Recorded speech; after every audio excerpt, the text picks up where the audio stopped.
Hello students, welcome to my YouTube channel. গতকাল তোমাদের একাদশ শ্রেণীর অঙ্ক বিষয়ের বার্ষিক পরীক্ষা ছিল। আশা করি প্রত্যেকের পরীক্ষা খুব ভালো হয়েছে। গতকালে আমি একটি ভিডিওতে তোমাদের এই অঙ্ক পরীক্ষার কোশ্চেনের যে এমসিকিউ পার্ট, যেটা গ্রুপ এ থেকে 10 নম্বরের এমসিকিউ আসে, সেই কোশ্চেনগুলো একেবারে ব্যাখ্যা সহ আলোচনা করে ভিডিও আপলোড করেছি। তোমরা আশা করি প্রত্যেকে দেখেছো। যারা দেখোনি অবশ্যই দেখে নিও, তাহলে তোমরা বুঝতে পারবে কার কটা কোশ্চেনের উত্তর সঠিক হলো। আজকে আমি তোমাদের গ্রুপ বি এবং গ্রুপ সি এবং গ্রুপ ডি এই তিনটে গ্রুপ থেকে যে ধরনের কোশ্চেন আসে, সেই কোশ্চেনগুলোকে তোমাদের বইয়ের ইউনিট অনুযায়ী যেভাবে আছে সেই অনুযায়ী আমি তোমাদেরকে সলভ করে দেখাবো। তো এই ভিডিওতে আমি তোমাদের ইউনিট 1-এ তোমাদের বই যে সমস্ত অঙ্ক রয়েছে, অর্থাৎ সেট, রিলেশন, ম্যাপিং এবং ফাংশান, এই অধ্যায়গুলোর উপর থেকে যে সকল কোশ্চেন এসেছিল সেইগুলোকে আমি তোমাদের সামনে এখন সলভ করে দেখাচ্ছি। তোমরা প্রত্যেকে তোমাদের উত্তরের সাথে মিলিয়ে দেখতে পারো যে কার কতগুলো উত্তর সঠিক হলো। তাহলে চলো শুরু করি। গতকাল ক্লাস 11-এর বার্ষিক পরীক্ষায় যে সমস্ত কোশ্চেন বড় অঙ্ক হিসাবে তোমাদের আনসার করতে হয়েছিল, অর্থাৎ যেগুলো তোমাদের গ্রুপ বি, গ্রুপ সি এবং গ্রুপ ডি থেকে থাকে, সেই কোশ্চেনগুলোর মধ্যে থেকে যেগুলো তোমাদের বইয়ের ইউনিট 1-এর অন্তর্গত, সেই কোশ্চেনগুলোকে আমি এই ভিডিওতে আলোচনা করব। তাহলে তোমরা দেখতে থাকো। এখানে প্রথম আমি যে অঙ্কটি নিয়েছি, এটি গ্রুপ বিতে দেখবে তোমাদের 2 দাগের এর 1 নম্বর কোশ্চেন এসেছিল। 2 দাগের এর 1 নম্বর কোশ্চেনটি তোমাদের কাছে যদি কোশ্চেন থেকে থাকে তোমরা দেখো, সেখানে কোশ্চেনটি ছিল যে A set equal to x such that x square minus 3x plus 2 equal to 0, এবং বি সেট হচ্ছে এক্স সাজ দ্যাট এক্স হলো 212, এই যে সংখ্যাটির অঙ্ক, এই সংখ্যাটির অঙ্ক নিয়ে বি সেট গঠন হয়। তাহলে এখান থেকে এই যে দুটো সেট এ এবং বি, এর মধ্যে সম্পর্ক কি হবে? দেখো, এই কোশ্চেনটি গ্রুপ বিতে ছিল। এই কোশ্চেনটি তোমাদের পরীক্ষায় 2 মার্কসের কোশ্চেন হিসাবে এসেছিল, অর্থাৎ এই কোশ্চেনটি যদি সঠিক করতে পারো তাহলে তোমরা 2 নম্বর এখানে পাবে। তা কোশ্চেনটির উত্তর কি হবে দেখো। এখানে এ সেটটি হলো x such that x square minus 3x plus 2 equal to 0। এই কথাটির মানে হলো, এই যে সমীকরণটি, এখানে একটি দ্বিঘাত সমীকরণ দেওয়া আছে, এই দ্বিঘাত সমীকরণকে সমাধান করলে আমরা এখান থেকে এক্সের যে মানগুলো পাবো, সেই এক্সের মানগুলি হবে এ সেট, অর্থাৎ এ সেটের এলিমেন্টগুলো হচ্ছে এক্স সাজ দ্যাট কোন সমস্ত এক্স, এক্স এমন যে সমস্ত এক্স এই সমীকরণকে সিদ্ধ করে। তাই আমি কি করলাম, প্রথমে এই সমীকরণ থেকে সমাধান করে এক্সের মান বার করছি। কিভাবে সমাধান করছি? এখানে আমি মিডিল টার্ম ব্রেকের সাহায্য নিচ্ছি, অর্থাৎ এই মাইনাস 3xটাকে আমি লিখলাম মাইনাস 2x মাইনাস এক্স, এইভাবে এটাকে ভাঙলাম, প্লাস 2টা যেমন আছে থাকলো। এবার এখান থেকে এক্স কমন নিলে প্রথমটাই এক্স, পরেরটাই মাইনাস 2। একই রকমভাবে এখান থেকে -1 কমন নিলে এক্স মাইনাস 2। এবার এই দুটো টার্ম থেকে এক্স মাইনাস 2কে কমন নিলে প্রথমটাই এক্স, পরেরটাই -1 ইকুয়াল টু 0। তাহলে এই দুটো সংখ্যার গুণফল 0, মানে একবার এক্স মাইনাস 2 0 হবে, অথবা এক্স মাইনাস 1 0 হবে। এক্স মাইনাস 2কে 0 ধরলে এক্সের মান আসবে 2, আর এক্স মাইনাস 1কে 0 ধরলে এক্সের মান আসবে 1। অর্থাৎ এই যে সমীকরণটি সমাধান করে আমরা এক্সের মান পেলাম 1 এবং 2। তাহলে এ সেটের এলিমেন্ট হবে 1, 2। এইবার আমরা বি সেট যেটা দেওয়া আছে তার এলিমেন্টগুলোকে বের করি। বি সেটের উপাদানগুলো কি কি? বি সেটের এলিমেন্টগুলো হবে এক্স। এখানে কোন সমস্ত এক্স?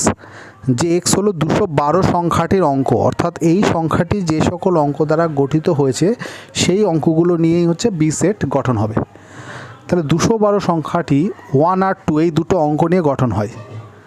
1 এবং 2 দুবার আছে, সেটের মধ্যে এক এলিমেন্ট কখনো দুবার ব্যবহৃত হয় না, প্রত্যেকটা এলিমেন্ট ডিফারেন্ট হয়। তাই আমি বি সেটটাকে লিখলাম 1, 2। ঠিক আছে, তাহলে এ সেটটাও আমাদের 1, 2 এসছে, বি সেটটাও তাই আসলো। তাহলে এই দুটো সেটের মধ্যে সম্পর্ক কি হলো? দুটো সেট সমান, অর্থাৎ A set equal to B set. কোশ্চেনে দেখো এ এবং বি সেটের মধ্যে সম্পর্ক কি, সেটাই জানতে চাইছে। তা তোমরা লিখবে এখানে কি, দুটো সেট সমান। কেমন? পরবর্তী অঙ্কটি দেখো, এটাও তোমাদের গ্রুপ বি এর 2 দাগের এ দাগের 2 নম্বর কোশ্চেন, অর্থাৎ এটাও তোমাদের 2 নম্বর অঙ্ক হিসেবে এসেছে, মানে মার্কস 2 হিসেবে এসছে। অর্থাৎ অঙ্কটি সঠিক করতে পারলে তোমরা এখানেও কিন্তু 2 নম্বর স্কোর করতে পারবে। তো এখানে বলেছে যে এফএক্স একটি ফাংশন যেটা হলো x square divided by 1 plus x square. এই ফাংশন বা এই অপেক্ষকের প্রসার, যেটাকে আমরা রেঞ্জ বলে থাকি, প্রসার নির্ণয় করতে হবে। অর্থাৎ প্রসার বলতে বোঝায় যে এফএক্স এর যে ভ্যালু সেটা কত থেকে কতর মধ্যে থাকবে, তার প্রসার বা তার রেঞ্জ নির্ণয় করো, সেটাই জানতে চাইছি। তাহলে এখানে ফাংশন এফএক্সটাকে আমি ওয়াই ধরে নিলাম। এইবার দেখো কী করে প্রসারটা নির্ণয় করি। দেখো আমরা জানি যে এক্স স্কোয়ারের চেয়ে 1 প্লাস এক্স স্কোয়ার বড়, x square less than 1 plus x square. কারণ এক্স স্কোয়ার একটা পজিটিভ নাম্বার, এটা স্কোয়ার টার্ম অলওয়েজ পজিটিভ হয়। তাহলে তার সাথে যদি 1কে অ্যাড করা হয় তাহলে সেটা নিশ্চয়ই এক্স স্কোয়ারের চেয়ে বড় হবে, এটা আমরা জানি। এবার আমরা 1 প্লাস এক্স স্কোয়ার দিয়ে এটাকে এদিকে ডিভাইড করলাম, যেহেতু 1 প্লাস এক্স স্কোয়ার একটা পজিটিভ টার্ম, ডিভাইড করলে এটা এদিকে নামলো আর এদিকে রাইট সাইডটা লেস দ্যান 1 হয়ে গেল। ঠিক আছে, তাহলে আমরা এখান থেকে একটা অসমীকরণ পেলাম বা ইনইকুয়ালিটি পেলাম, সেটা হচ্ছে x square by 1 plus x স্কোয়ারের মান লেস দ্যান 1। আচ্ছা, আবার এই টার্মটিকে বলতে পারি এর ভ্যালুটা গ্রেটার দ্যান ইকুয়াল টু 0 হবে। কারণ দেখো এখানে কোনো নেগেটিভ হওয়ার কোনো চান্সই নেই, কারণ এখানে যে টার্মগুলো রয়েছে এক্সের স্কোয়ার একটা বর্গ বা স্কোয়ার টার্ম, সেটা অলওয়েজ পজিটিভ হয়, আর 1 তো পজিটিভই রয়েছে। তাহলে এই ভ্যালুটা কিন্তু কখনো নেগেটিভ হতে পারবে না, এটা 0-র চেয়ে বড় হবে অথবা 0 হবে। 0 কখন হবে? এই এক্স স্কোয়ারের ভ্যালু যদি 0 হয়ে যায় তাহলে কিন্তু টোটাল ভ্যালুটা 0 হয়ে যাবে। একটা বর্গ সংখ্যার মান কিন্তু 0 হতেই পারে। তাহলে আমরা বলতে পারি যে এই সংখ্যাটির মান গ্রেটার দেন ইকুয়াল টু 0, অর্থাৎ 0-র থেকে বড় এবং এই 1-এর থেকে ছোট। এটাকে যদি আমি 2 নম্বর ইকুয়েশন নাম দিই, আমি 1 এবং 2 থেকে কি বলতে পারি যে এই ভ্যালুটা যে 0-র চেয়ে বড় less than equal to 0 or এই ভ্যালুটা লেস দেন 1। ঠিক আছে, 0 less than equal to x square by 1 plus x square less than 1। এখন এটাকে আমরা এখানে ওয়াই দ্বারা চিহ্নিত করেছি, ওয়াই। তাহলে এখানে ওয়াইয়ের মানটা 0 থেকে 1-এর মধ্যে আছে। তাহলে ওয়াই হচ্ছে এর রেঞ্জ, ওয়াই মানে তো এখানে এফএক্স। তাহলে এফএক্সের ভ্যালুটা আমরা এখানে পেলাম 0 থেকে 1-এর মধ্যবর্তী। তাই এটাকে এইভাবে লিখছি, প্রসার ইকুয়াল টু বা রেঞ্জ ইকুয়াল টু সেট ফর্মে লিখছি। সেকেন্ড ব্র্যাকেটে লিখতে হয় সেটের এলিমেন্টগুলোকে। সেটের এলিমেন্টগুলো হচ্ছে ওয়াই, যেটা হচ্ছে y belongs to real number, ওয়াইটা এখানে রিয়েল নাম্বার হবে such that 0 less than equal to y less than 1, অর্থাৎ ওয়াইয়ের মান 0 থেকে 1-এর মধ্যবর্তী। ঠিক আছে, তাহলে এই হচ্ছে 2 দাগের এর 2 নম্বর অঙ্ক হিসেবে এটা তোমাদের কালকে পরীক্ষায় এসেছিলো, আশা করি বুঝতে পেরেছো। আচ্ছা, পরের অঙ্কটি দেখো, যেটা গ্রুপ সিতে এসেছিলো। গ্রুপ সিতে 3 দাগের এ, তোমাদের দাগ নম্বর দেখো কোশ্চেনে 3 দাগের এতে তোমাদের এই কোশ্চেনটি আছে যে 3টি সেট এ, বি এবং সি এর ক্ষেত্রে প্রমাণ করো A union B intersection C এটা equal to A union B intersection A union C. দেখো এটাকে সেটের ডিস্ট্রিবিউটিভ ল বা বন্টন সূত্র বলে, এই সূত্রটাকে প্রমাণ করতে দিয়েছে। খুবই কমন একটি অঙ্ক, এটা প্রত্যেকে আশা করি পেরেছো এবং এই অঙ্কটি করেছো। এটা পারলে তোমরা কিন্তু 4 নম্বর স্কোর করতে পারবে, কারণ গ্রুপ সি এর কোশ্চেনগুলোর মার্কস থাকে 4 নম্বর করে। তো এখানে এই দুটো সেটকে সমান দেখাতে হবে। দুটো সেট কখন কিভাবে সমান হয়? প্রথমে আমাকে দেখাতে হবে যে এই সেটটা এর সাবসেট। সাবসেট বলতে এই সেটের মধ্যে যে কোনো এলিমেন্ট, অর্থাৎ এর সমস্ত এলিমেন্ট এর ভেতরে আছে, এটা যদি বলতে পারি তাহলে এই সেটটা এর সাবসেট হবে। এবং এরপর উল্টোটাও দেখাতে হবে, মানে এটা এর সাবসেট দেখাতে হবে, অর্থাৎ এই সেটের সমস্ত এলিমেন্ট এর ভেতরে আছে। তবেই আমরা দুটো থেকে বলতে পারবো দুটো সেট ইকুয়াল, কারণ এর সমস্ত এলিমেন্ট এর মধ্যে আছে, আবার এর সমস্ত এলিমেন্ট এর ভেতরে আছে, তার মানে কি হলো দুটো সেট ইকুয়াল। এইভাবে তোমরা দুটো সেটকে সমান দেখাবে। ঠিক আছে, তা প্রথমে আমি এর সাবসেট এ দেখাবো, মানে এটার সাবসেট এটা হচ্ছে সেটা দেখাবো। কিভাবে দেখাবো? আমি এই সেটটার মধ্যে যে কোনো একটা এলিমেন্ট এক্স ধরে নিলাম। এবার এই এক্সটা কি এই সেটের আরবিট্রারি এলিমেন্ট, অর্থাৎ যে কোনো এলিমেন্ট, সেটাকে যদি আমি দেখাতে পারি এই সেটের মধ্যে আছে, তাহলে এখানে প্রমাণ হয় যে এই সেটের সমস্ত এলিমেন্ট এর মধ্যে আছে। কারণ যে কোনো একটা এলিমেন্টকে চুজ করছি, দেখছি সেটা এর ভেতরে আছে, এর যে কোনো একটা এলিমেন্ট এর মধ্যে আছে, তার মানেই হলো কি এর সমস্ত এলিমেন্ট এর ভেতরে আছে, তখন এটা এর সাবসেট হয়ে যাবে। দেখো, তাই আমি ধরে নিলাম এক্স একটা element belongs to A union B intersection C. তাহলে এক্স এ ইউনিয়ন এটা, এই দুটো সেটের ইউনিয়নে আছে, মানে কি হয় এক্স এর মধ্যে আছে অথবা এক্স বি ইন্টারসেকশন সি এতে আছে। ইউনিয়ন মানে অথবা হয়, ইউনিয়ন মানে কি দুটো সেটের ইউনিয়ন, মানে তোমরা যদি এটাকে এরকমভাবে ভাবো, ধরো এটা এ সেট এটা বি সেট, তাহলে এক্স এ ইউনিয়ন বিতে থাকা মানে এ ইউনিয়ন বি বলতে এই টোটাল জায়গাটা তোমরা জানো, তার মানে হয় এক্স এতে আছে অথবা এক্স বি এর মধ্যে আছে। তাহলে সেটাই এখানে ব্যবহার করলাম যে এক্স এই দুটোর ইউনিয়নে আছে, মানে এক্স এতে আছে অথবা এক্স এই সেটটার মধ্যে আছে। তাহলে এটা যেমন আছে। এবার এক্স দেখো এখানে দেখো লিখেছো বি ইন্টারসেকশন সিতে আছে। বি ইন্টারসেকশন সি মানে বি এর মধ্যেও থাকা বোঝায়, সি এর মধ্যেও থাকা বোঝায়, দুটো সেটের মধ্যেই থাকতে হবে। তাই ইন্টারসেকশনের ক্ষেত্রে এবং হয়, আর ইউনিয়নের ক্ষেত্রে কি হয় সেটা আমরা শিখেছি অথবা দিয়ে লিখতে হয়। ঠিক আছে, এবার এই পুরো বিষয়টাকে আমরা এইভাবে লিখতে পারি, এক্স বিলংস টু এ অথবা এক্স বিলংস টু বি, এবং এক্স বিলংস টু এ অথবা এক্স বিলংস টু সি, এইভাবে লিখে দিতে পারি। এক্স বিলংস টু এ অথবা এক্স বিলংস টু বি একটা ব্র্যাকেটে, এবার এবং এক্স বিলংস টু এ অথবা এক্স বিলংস টু সি একটা ব্র্যাকেটে।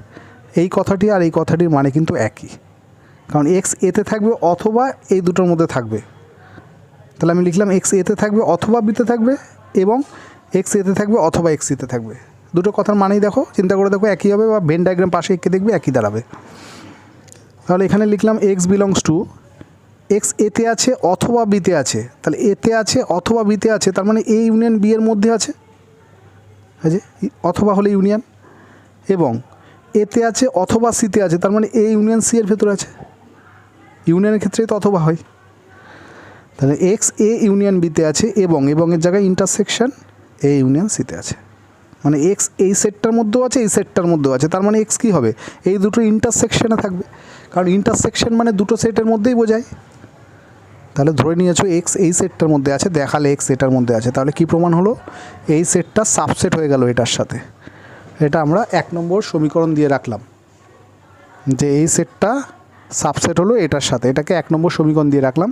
এবার আমরা উল্টোটা দেখাবো, অর্থাৎ এই সেটটার মধ্যে যে কোনো একটা এলিমেন্ট ধরে নিয়ে সেটাকে দেখাবো এই সেটটার মধ্যে আছে, তবে আমি বলতে পারবো দুটো সেট ইকুয়াল। দেখো এখানে এবার উল্টোটার ক্ষেত্রে যে ধরে নিলাম ওয়াই একটি এলিমেন্ট যেটা এই সেটটির মধ্যে আছে, এবার ওয়াইটাকে দেখাতে হবে এর ভেতরে আছে, এই যে, তবেই এটা এর সাবসেট হবে। তাহলে ওয়াইটা এই দুটো সেটের ইন্টারসেকশনে আছে, মানে ওয়াইটা এই সেটটার মধ্যেও আছে ইন্টারসেকশন থাকলে, এবং এই সেটটার মধ্যেও আছে। আবার ওয়াইটা এ ইউনিয়ন বিতে আছে, মানে এতেও আছে অথবা বিতে আছে, ইউনিয়ন থাকলে অথবা হয়, এখানেও তাই ওয়াইটা এতে আছে অথবা সিতে আছে। এই পুরো বিষয়টাকে আমরা এইভাবে লিখতে পারি, এখানে আছে ওয়াই এতে আছে অথবা বিতে আছে, আর এখানে আছে ওয়াই এতে আছে অথবা সিতে আছে, তার মানে এটাকে লেখা যেতে পারে ওয়াই এতে আছে অথবা বিতে এবং সিতে আছে, বিতে আছে এবং সিতে আছে। আচ্ছা এখানে এবার কি লিখছি, বিতে আছে এবং সিতে আছে মানে কোথায় আছে, বি ইন্টারসেকশন সি এর মধ্যে আছে, বিতেও আছে এবং সিতেও আছে, তার মানে দুটো সেটের ইন্টারসেকশন আছে। ওয়াই এতে আছে, এই যে এতে আছে অথবা থাকলে ইউনিয়ন বি ইন্টারসেকশন সিতে আছে। তাহলে ওয়াইটাকে ধরে নিয়ে নিলাম এই সেটে আছে, দেখালাম এর মধ্যে আছে, তার মানে এই সেটটার এই যে এই সেটটার সমস্ত এলিমেন্ট এর ভেতরে আছে, তাই আমি এই সেটটাকে সাবসেট বলতে পারি। এটা দুটো সেট সাবসেট মানে কি, এটা সাবসেট, এটা মানে এর সমস্ত এলিমেন্ট এর ভেতরে আছে। আর আগেরটা উল্টো দেখিয়েছিলাম, এটা এর সাবসেট দেখিয়েছিলাম, মানে এর সমস্ত এলিমেন্ট এতে আছে দেখিয়েছিলাম 1 নম্বর সমীকরণে। তাহলে এই দুটো সমীকরণ থেকে আমি কি বলতে পারি যে দুটো সেট ইকুয়াল।